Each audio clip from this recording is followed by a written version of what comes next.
વાર્તાઓ કે જે નિર્દોષ મનોરંજનનું કામ કરતી, પણ અફસોસ અત્યારે આવી વાર્તાઓ ભૂલાતી જાય છે. આવી જ એક સરસ મજાની વાર્તા આજે આપણે સાંભળવાના છીએ, જેણે તમે બાળપણમાં કદાચ સાંભળી હશે, અને જો ન સાંભળી હોય તો એકવાર મારી સાથે ફરીવાર તમારા બાળપણમાં ખોવાવા માટે તૈયાર થઈ જાઓ.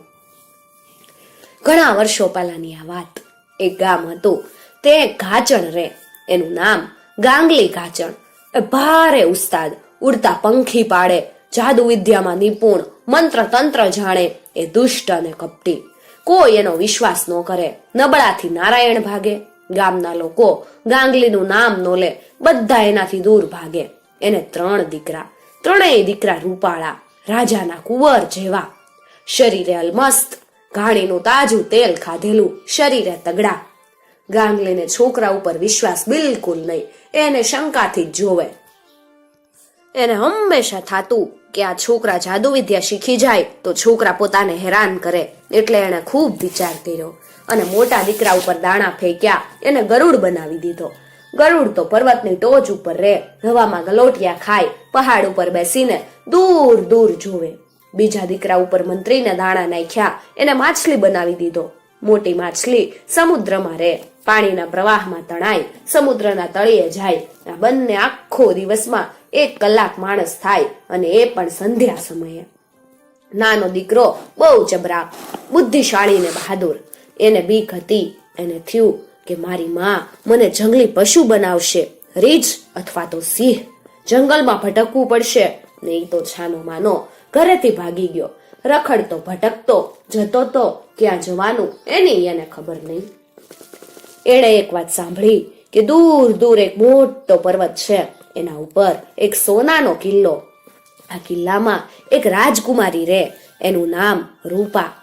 હરણ જેવી એની આંખો, પોપટ જેવું નાક, હંસના જેવી ધીમી ધીમી ચાલ, અને કોયલ જેવો મધુર કંઠ, મોરના જેવી ડોક.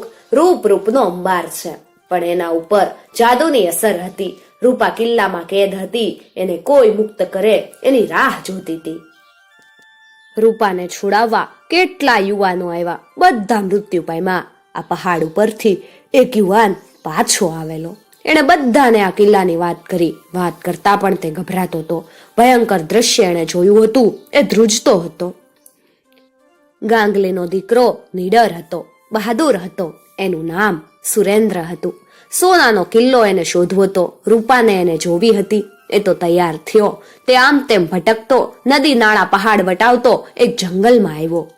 ગાઢ અંધારું, ઊંચા ઊંચા વૃક્ષો, સૂર્યનો પ્રકાશ પણ આવે નહીં એવો જંગલનો રસ્તો. જંગલમાં ભૂલ ભૂલામણી, બહાર નીકળવાનો રસ્તો ન મળે. જંગલમાં એ ભૂલો પડ્યો. જંગલમાં 2 રાક્ષસો હતા, ભયંકર રાક્ષસો. બંને ઝઘડતા હતા, જાણે 2 સિંહ બાંધતા હોય એની જેમ. ધૂળની ડમરી ઉડતી હતી. બંને એ મૂળ સાથે ઝાડ ઉખેડ્યા, ઝાડથી લડતા હતા. રાક્ષસોએ સુરેન્દ્રને જોયો એટલે બોલાવ્યો, બૂમ પાડી. સુરેન્દ્ર હિંમતવાન હતો. એ મક્કમતાથી એની પાસે ગયો અને બોલ્યો, બોલો, શું કામ છે? માણસ બુદ્ધિશાળી છે, એથી અમારા ઝઘડાનો તું નિકાલ કર, અમને ન્યાય આપ. એક રાક્ષસ આ પ્રમાણે બોલ્યો. એટલે સુરેન્દ્રએ પૂછ્યું કે ઝઘડો કઈ બાબતનો છે? એક રાક્ષસ બોલ્યો, અમારી પાસે એક ટોપી છે, એ માટે અમે ઝઘડીએ છીએ. સુરેન્દ્ર ટોપી જોઈ અને પછી બોલ્યો, અરે આ તો ગંદી ટોપી. આવી ટોપી માટે તમે એકબીજાને મારવા તૈયાર થયા? એક રાક્ષસ બોલ્યો, અરે તને ખબર નથી, આ જાદુઈ ટોપી છે. માથે ઓઢો એટલે તમને કોઈ જોઈ ન શકે. મનમાં ઈચ્છે ત્યાં જઈ શકાય. આ તો અમૂલ્ય છે. રાક્ષસોએ ટોપીનું મહત્વ સમજાવ્યું. સુરેન્દ્રે ટોપી લીધી. આમ તેમ ફેરવીને જોઈ, ખૂબ વિચાર કર્યો અને પછી બોલ્યો, આ ટોપી લઈ હું દૂર જાઉં છું. તમે બંને દોડતા આવો. જે કોઈ પહેલા આવે એ આ ટોપીનો માલિક. રાક્ષસોને આ વાત ગમી ગઈ. બંને સંમત થયા. સુરેન્દ્રને ટોપી આપી. રાક્ષસો દૂર ગયા. સુરેન્દ્ર તો ચતુર ને બુદ્ધિશાળી. એણે ટોપી માથે મૂકી દીધી અને સોનાના કિલ્લાનો વિચાર કર્યો. રાક્ષસોને એ તો ભૂલી ગયો. તરત અદ્રશ્ય થઈ ગયો. આકાશમાં ઉડ્યો. એક પર્વત ઉપર આવ્યો. રાક્ષસો આંખો ચોળતા રહી ગયા અને સુરેન્દ્ર અચંબાથી બોલ્યો, અરે હું તો કિલ્લા પાસે આવ્યો. સૂર્યના પ્રકાશમાં કિલ્લાને ચળકતો જોઈ અને એની આંખો અંજાઈ ગઈ. સોનાનો કિલ્લો, પણ ત્યાં ચકલુંય ફરકે નહીં, કાળો કાગડોય ન જોવા મળે. તે કિલ્લામાં દાખલ થયો. વિશાળ ઓરડા, હીરામાં ઢેલાયેલા દરવાજા, ઓરડામાં ઝવેરાત, હીરા માણેકના ઢગલા. આશ્ચર્યથી તે જોતો હતો.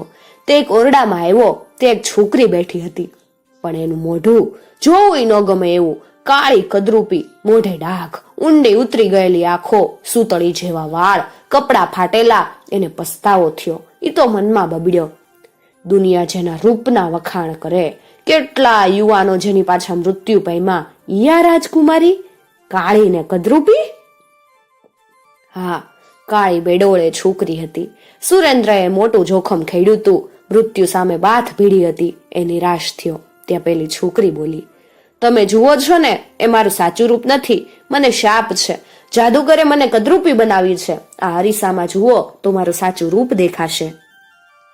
રૂપાએ એક અરીસો આપ્યો. સુરેન્દ્રએ એમાં જોયું તો દુનિયાની સૌથી સુંદર રાજકુમારી દેખાય. તે ખૂબ ખૂબ ખૂબ ખુશ થઈ ગયો. એના ગુલાબી ગાલ, પરવાળા જેવા હોઠ, દાડમની કળી જેવા દાંત, એની આંખમાં આંસુ હતા, જાણે આંખમાંથી મોતી ખરતા હતા.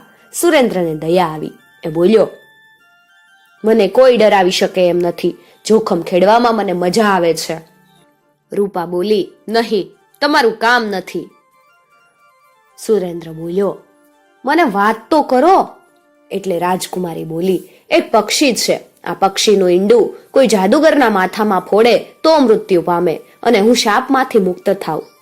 એટલે સુરેન્દ્રએ પૂછ્યું કે જાદુગર ક્યાં છે? એટલે છોકરી બોલી, એ આખો દિવસ રખડે છે, રાત્રિના અહીંયા આવે છે, મને ત્રાસ આપે છે, મને મારે છે. સુરેન્દ્રએ પૂછ્યું, આ ઈંડું ક્યાંથી મળશે?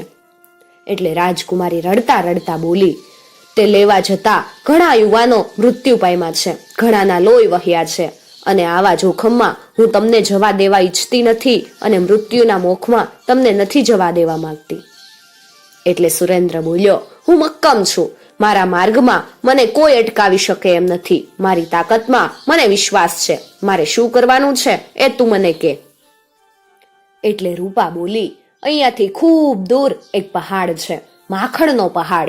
એના ઉપર કોઈ ન ચડી શકે, કેમ કે ચડે તો લપસી જવાય. પહાડ ઉપર એક કિલ્લો છે, ત્યાં એક જંગલી પાડો છે. આ પાડો સિંહ જેવો બળવાન, એની આંખો મોટી થાળી જેવી. પાડો યમરાજનું દૂધ છે. તમારે પાડા સાથે યુદ્ધ કરવું પડશે.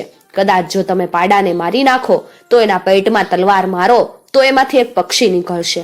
પક્ષી લાલ હશે, તે ફડફડાટ કરતો ઉડશે. તેને એક પથ્થર મારજો તો તે ઈંડું મૂકશે. જો તે જમીન પર પડશે તો મોટો ભડાકો થશે, આગ લાગશે, બધું બળીને ભસ્મીભૂત થશે.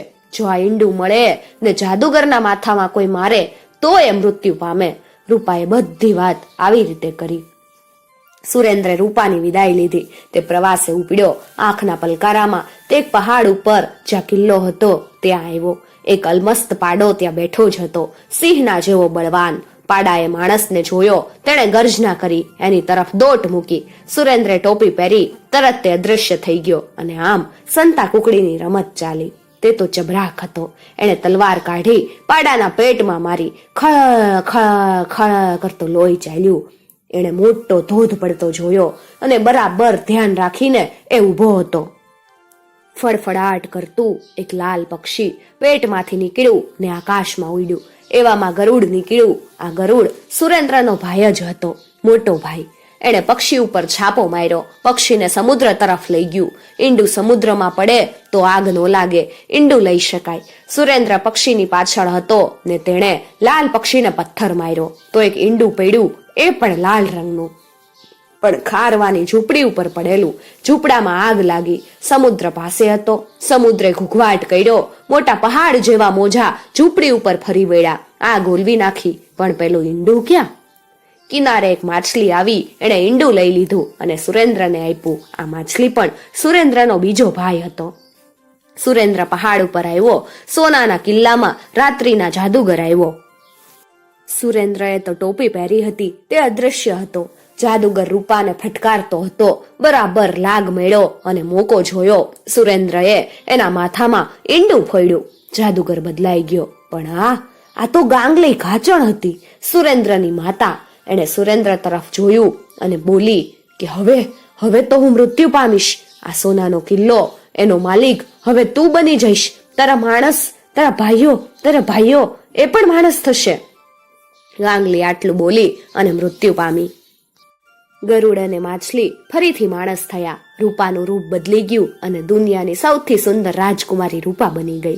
રૂપા અને સુરેન્દ્રના લગ્ન થયા. મોટો ઉત્સવ થયો અને હવે તે અઢળક ધનનો માલિક થયો. બંને આનંદથી રહેવા લાગ્યા અને મોજ કરવા લાગ્યા. એના બંને ભાઈઓના પણ લગ્ન રાજકુમારીઓની સાથે થયા અને ત્રણેય ભાઈઓ અને તેમની